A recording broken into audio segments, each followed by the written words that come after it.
তোমাদের বাসায় খাবো বলে। এবার আগে উঠিয়ে নেব।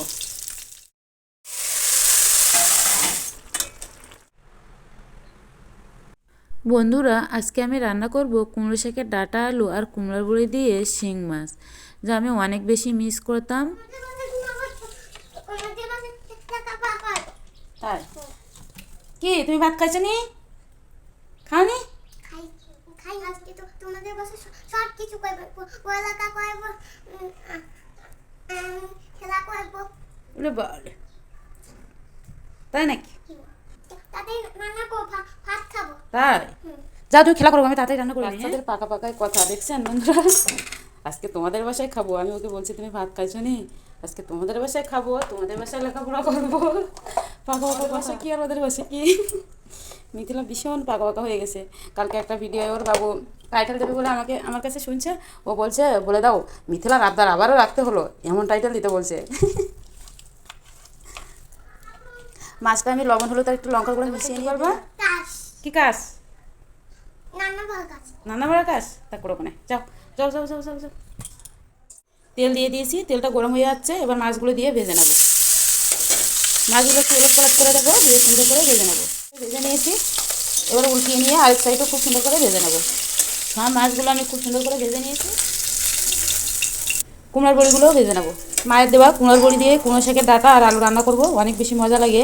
গ্রামের এই রান্নাগুলো অনেক বেশি মিস করি, সেজন্য বাসায় রান্না করার চেষ্টা করি মাঝে মাঝে। এই রান্নাগুলো আমার অনেক বেশি প্রিয়। কুমড়ো শাকের ডাঁটা, বড়ি ভাজা কমপ্লিট, বড়িগুলো দিয়ে দেবো। হলুদের গুঁড়া দিয়ে দিলাম, কাঁচামরিচ ইউজ করবো সেজন্য একটু অল্প করে দিয়ে দিলাম। খুব সুন্দর করে কষিয়ে নেব যাতে পেঁয়াজ রসুনের কাঁচা গন্ধটা না থাকে। খুব সুন্দর করে কষিয়ে নিয়েছি, এবার আমি কুমড়ো শাকের ডাঁটা আলুটা অ্যাড করে দিয়ে দেবো। খুব সুন্দর করে একটু কষিয়ে নেবো, একটু মশলাটা ডাটার সাথে মিশিয়ে নিয়ে ঢেকে রাখবো। লবণটা আমি এখন ইউজ করবো না, এত তাড়াতাড়ি লবণ ইউজ করলে ডাটাটা বেশি লবণ হয়ে যাবে, সেজন্য 5-6 মিনিট ঢেকে রেখে কষিয়ে নেবো খুব সুন্দর করে। 5-6 মিনিট পরে আমি ফিরে আসলাম। কুমড়ো শাকের ডাঁটা আর আলুটা আমি কিন্তু নাড়াচাড়া করে তার ভিতরে খুব সুন্দর করে কষিয়ে নিয়েছি। এই পর্যায়ে আমি লবণ অ্যাড করে দিয়ে দিলাম। আগে থেকে লবণটা ইউজ করলে ডাঁটাটা কিন্তু অনেক বেশি লবণ হয়ে যায়। এই পর্যায়ে আমি জল অ্যাড করে দিয়ে দিলাম, কুসুম গরম জল। 6-7 মিনিটের মতো ঢেকে রাখছিলাম, খুব সুন্দরভাবে সিদ্ধ হয়ে যাচ্ছে। এই পর্যায়ে কিছু আলু আমি ভেঙে নিয়ে মাছ আর বড়িটা অ্যাড করে দিয়ে দেবো। মাছ আর বড়ির সাথে আমি কাঁচা লঙ্কাও অ্যাড করে দিয়ে দিলাম। এবার আমি 4-5 মিনিটের মতো ফুটিয়ে নেব, যাতে খুব সুন্দরভাবে কুমড়ো শাকের ডাঁটা আর আলুটা সিদ্ধ হয়ে আসে।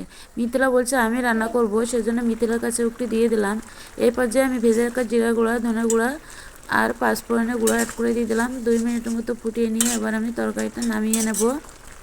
লবণের পরিমাণটা একটু চেক করে নিলাম, লবণটা কম ছিল, আবার অ্যাড করে দিয়ে দিলাম।